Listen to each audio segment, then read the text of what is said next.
பரலோகத்தின் தேவனுக்கு ஸ்தோத்திரம். கர்த்தர் உங்களை ஆசீர்வதிக்கிற தேவன்.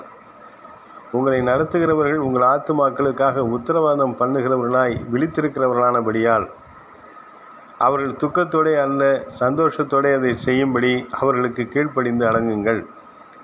அவர்கள் துக்கத்தோடே அப்படி செய்தால் அது உங்களுக்கு பிரயோஜனமாய் இருக்க மாட்டாதே. உங்களை நடத்துகிற ஆவிக்குரிய தகப்பன்மார்கள் உங்கள் ஆத்துமாக்களுக்காக உத்தரவாதம் பண்ணுகிறார்கள். தேவ சமூகத்திலே உங்களுக்காக காத்திருந்து விழித்திருந்து செபிக்கிறவர்கள் அவர்கள் தான் ஊழியக்காரங்க. வெறும் பிரசங்கம் பண்ணுவதல்ல, வெறும் ஆராதனை செய்வதல்ல, தேவ சமூகத்தில் தனித்திருந்து திறப்பின் வாசலில் நின்று ஒவ்வொரு ஆத்துமாக்களுக்காகவும் பாரத்தோடு உபாசித்து விழித்திருந்து ஜெபிக்கிறவர்களாக இருக்க வேண்டும். அப்படிப்பட்ட தகப்பன்மார்களை பெற்றிருக்கிற விசுவாசிகள் பாக்கியவான்கள். அவர்களுடைய வார்த்தைகளுக்கு கட்டுப்பட்டு நடக்க வேண்டிய கட்டாயம் விசுவாசிகளுக்கு உண்டு. உங்களை நடத்துகிறவர்கள் உங்கள் ஆத்துமாக்களுக்காக உத்தரவாதம் பண்ண வேண்டும். தேவ சமூகத்தில் உத்தரவாதிகளாக நின்று தேவ சன்னிதானத்தில் உங்களுக்காக பரிந்து பேசுகிறவர்களாக, உங்களுடைய வாழ்க்கையின் ஆசீர்வாதங்களுக்காக அவர்கள் ஜெபிக்கிறவர்களாக விழித்திருக்கிறவர்களாக காணப்பட வேண்டும். அப்படி செய்கிறவர்களுக்கு நீங்கள் அவர்களுக்கு கீழ்ப்படிந்து அடங்கி இருக்க வேண்டும். அப்படி அடங்கி இருப்பது தான் உங்களுடைய ஆவிக்குரிய வாழ்க்கையில் உங்களுக்கு ஆசீர்வாதத்தை கொண்டு வரும். அவள் துக்கத்தோடே உங்களை வழி நடத்தும்படியாக அவர்கள் மனதை துக்கப்படுத்துகிற வார்த்தைகளை பேசுவது, குறை சொல்வது, தூஷிப்பது, அவிசுவாசமாய் பேசுவது, முறுமுறுப்பது, சபைக்கு விரோதமாய், தேவராஜ்யத்துக்கு விரோதமாய், தேவனுடைய ஊழியக்காரருடைய குடும்பத்துக்கு விரோதமாய் பேசுகிறது, கீழ்ப்படியாமை, துணிகிற பாவங்கள் உங்கள் வாழ்க்கையிலே சாபத்தை கொண்டு வரும்.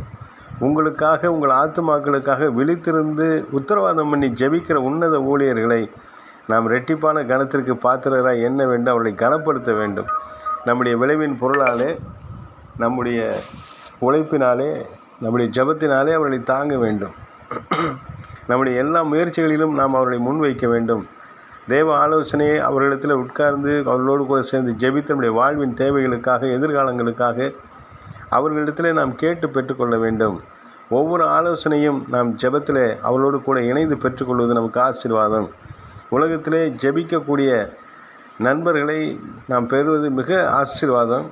மற்ற எல்லா நண்பர்களை விட ஜெபிக்கிற பார்ட்னர்ஸ் நமக்கு இருக்க வேண்டியது மிக அவசியம். ஜெப பங்காளர்கள் நம்முடைய வாழ்க்கைக்கு மிகவும் அத்தியாவசியமானது.